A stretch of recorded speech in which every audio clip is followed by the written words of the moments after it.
Welcome to the Spiritual Artist Podcast. This is Chris Miller. I invite you to join me as I interview artists from a variety of disciplines. We'll share powerful stories and lessons learned while making their art.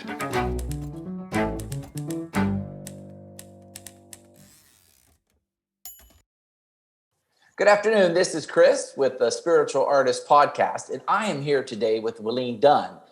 You might remember her name because she was recently interviewed on the show about the power of words.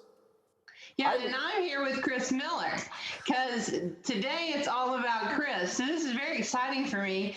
He invited me back. So actually, I invited myself to say, hey, Chris, we need to talk about you and everything that you've created because Chris has some exciting stuff going on. And so I said, Chris, listen, let's do this format in the spiritual artist because you are the spiritual artist. Chris has launched a new book he's working on. He's doing art, the Urban Artist Market online. So let's jump in, Chris. Let's talk about you.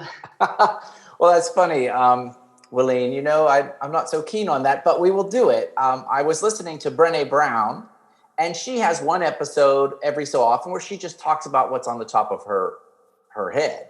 Yeah. And in this case, Wilene approached me and said, no, we should talk about you. And I'm going to call this reverse interview, where we bring back someone that we really love, we've had great chemistry together. By the way, I would recommend that episode with Wilene, The Power of Words. I can't tell you how many people appreciate that episode and have complimented me and Wilene on it since we broadcast it.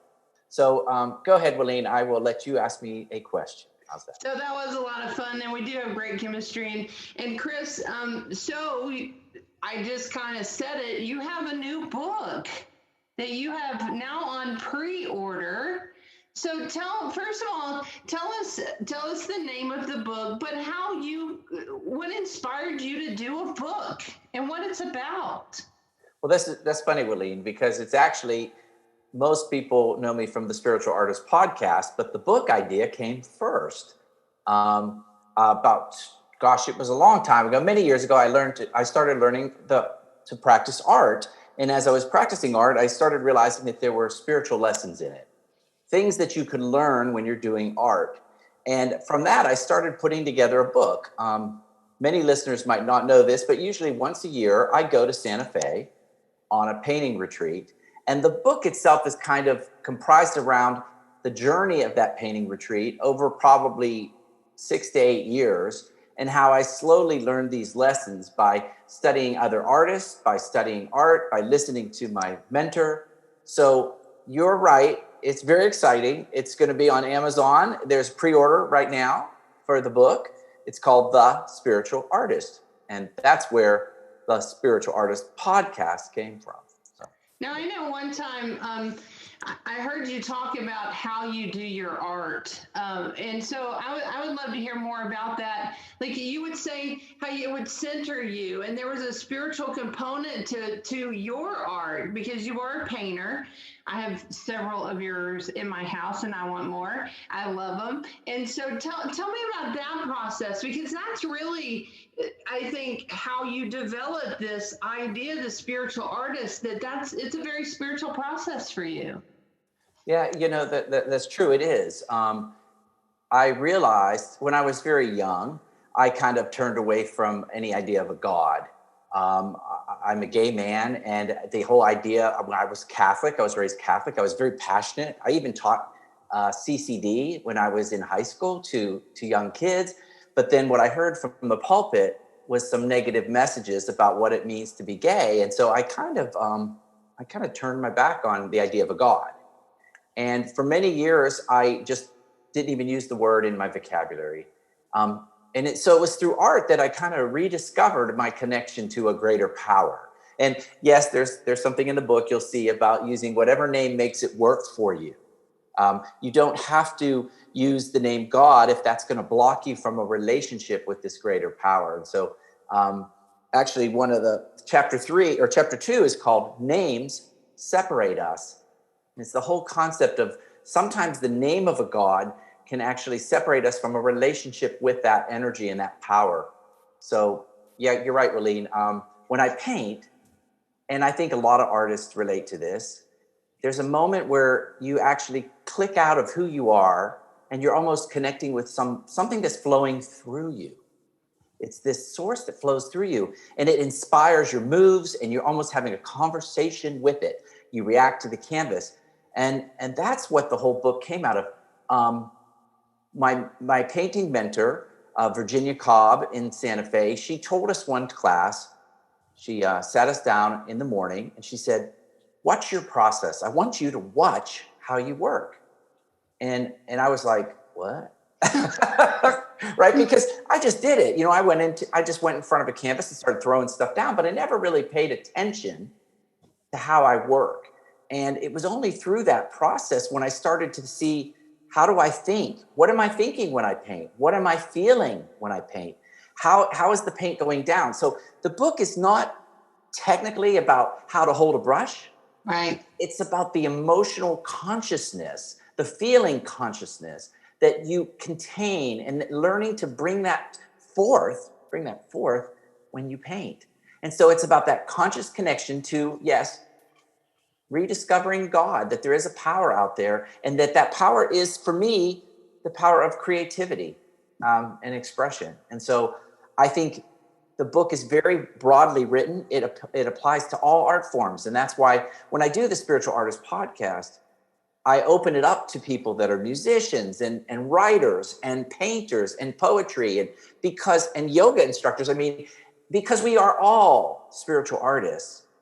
We all are spiritual artists when we concentrate on that conscious connection to a divine presence, a greater power, whatever name you want to call it. But when we're there, we are all creators. I love that. And I got to preview the book just a little bit. And I know you leave a blank can you tell us more about that? Like you leave a blank in the book for putting in and inserting that thing that's greater than yourself, right? Yeah, it's true. It's funny. I left, it's actually 12 spaces. There's 12 spaces that are blank. So I'll be talking about it, and I'll sit and I wanted to invite the reader in.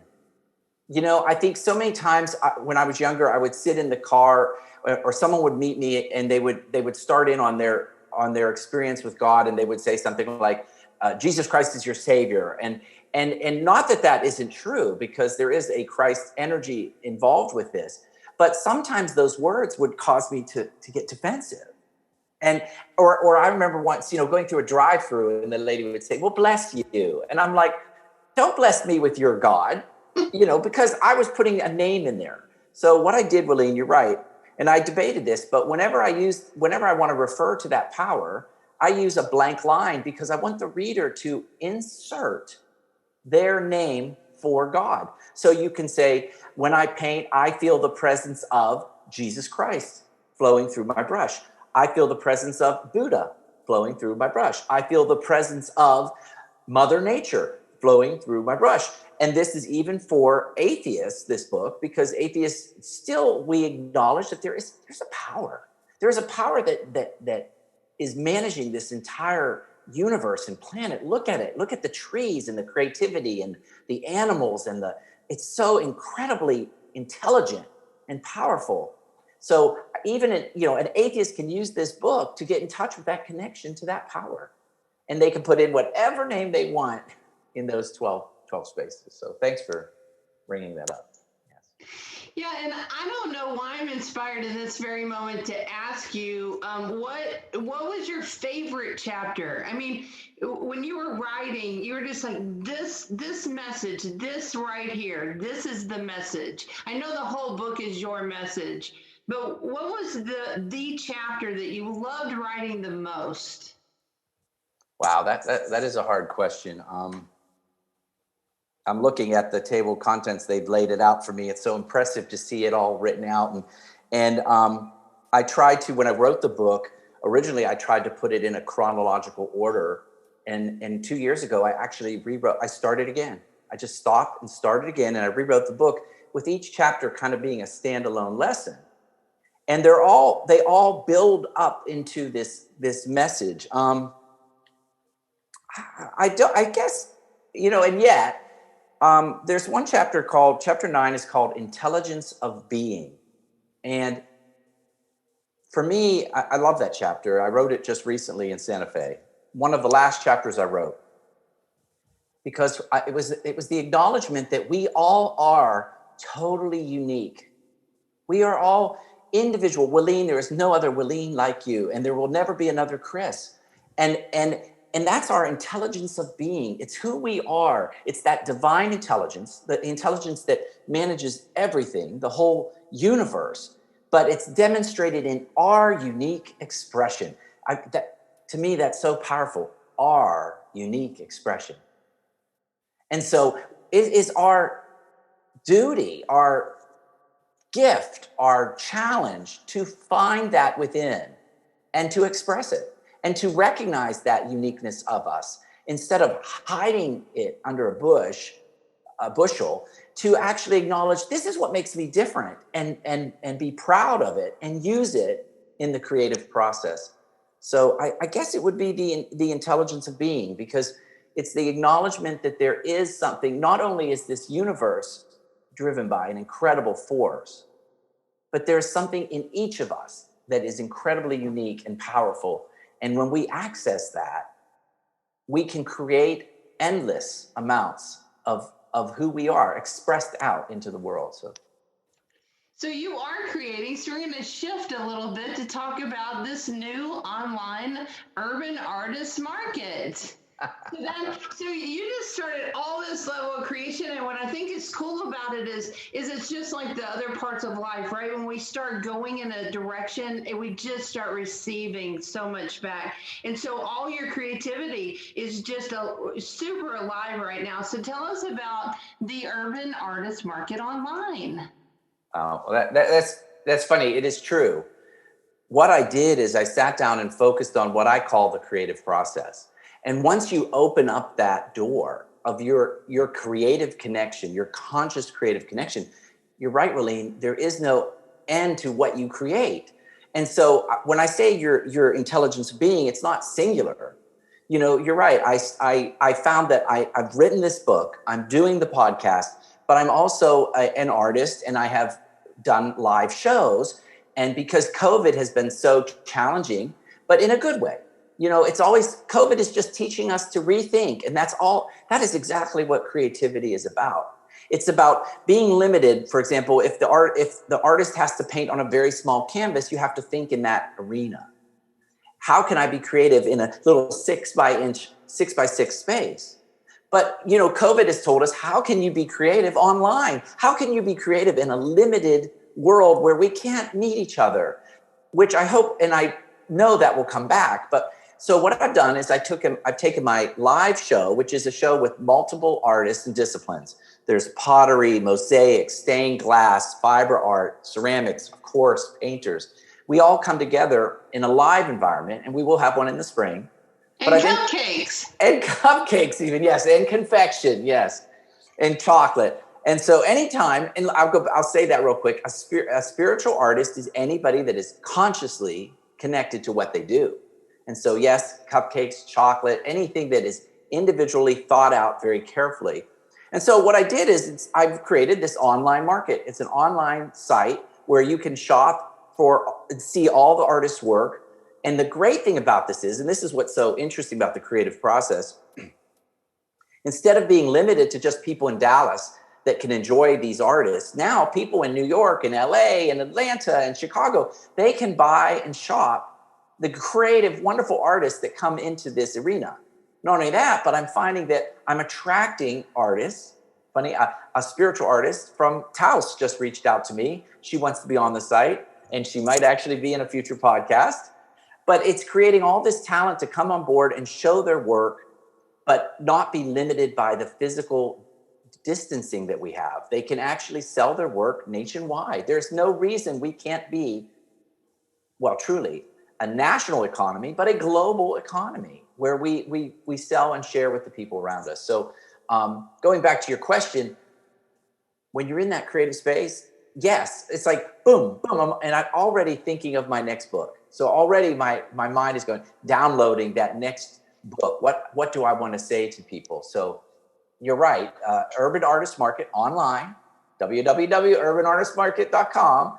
It's up there right now. You can go and buy art from terrifically talented spiritual artists, people that are conscious creators. That's amazing. I know I've already gotten my piece. I got it immediately. I mean, the minute you posted it, I'm like, I want that. So it's hanging in my house already, and I'm excited about that. I appreciate it. So let's also talk a little bit about what you do for others. I mean, in this, I know when we talk about the spiritual artist, you're also developing a website called The Spiritual Artist Today. Yes. And you're going to have all of your wares there where people can find you.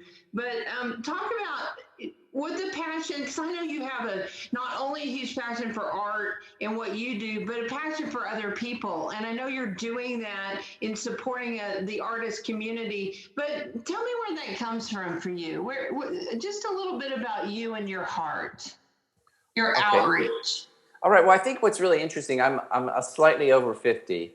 And I think what happens at that age of your life is all these skills that you thought were separate, that you learned at different points of your life, all of a sudden they all come together. And so one of the things that I also have been doing at the same time of learning to paint and putting together this book and the podcast is I have been taking training at the Center for Spiritual Living in Dallas. It's a spiritual center. And I have, it's an extensive amount of classes and become what's called a licensed spiritual coach. And so that will be part of the Spiritual Artist Today, is where I actually coach people one-on-one about their issues. And specifically, it's broader than just creativity, but it's helping them discover and recognize the spiritual truth of the situation. So whenever we're in a situation, for example, COVID, there is a lot of fear, but the spiritual truth is that there are opportunities in this arena. The spiritual truth is that there are always opportunities in this world. And so rather than focusing on, I just lost my job. By the way, this has been a challenging year for everybody, including me. But also that there's a truth to that there's new doors are always opening. And Wilene, you've been a great influence with that.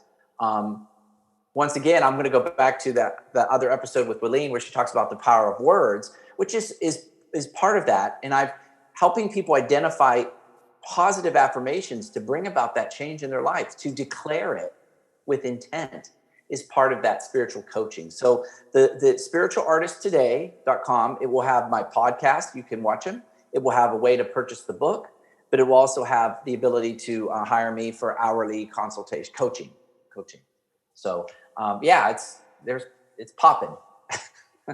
That's very cool. So is there anything from your heart that you want to share with the audience, just that you came in today and you're doing what you're doing and you're influencing people and you're inviting people to come in for influence? Is there anything, just you take a breath in this moment and go, I really want my audience to know this about me?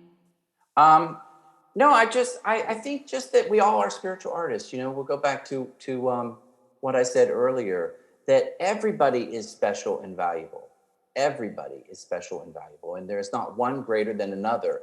And so my goal is to help people recognize that in themselves. And this book is a great way to do it. You read a chapter, and I invite you not to rush through it, that you think about the chapter. There's an exercise at the end, at least for a week. I mean, this book took me, I kid you not, 5 years. 5 years of lessons that all came together. So, it's the kind of book where you read a chapter, think about it for a couple weeks, do an exercise, read a chapter, think about it. But all those chapters, wow, it's packaged in a artist format. It's for all of us. It's the spiritual soul in all of us finding a way to creatively express. And so I invite everybody to realize and recognize that they are a spiritual artist. And I don't want to miss the opportunity to say that this book is on pre-order now, but November 11th is the launch date. It is. And so I personally want to encourage everyone to go on November 11th. It'll help Chris get the Amazon bestseller status. It'll help him get a new release title on Amazon. So anyone who is wanting this, go buy it now. It'll count for the 11th. But if you want the paperback, it'll launch on November 11th. You have more to say about that, Chris? No, that's a wonderful pitch. I'll pay you after. No.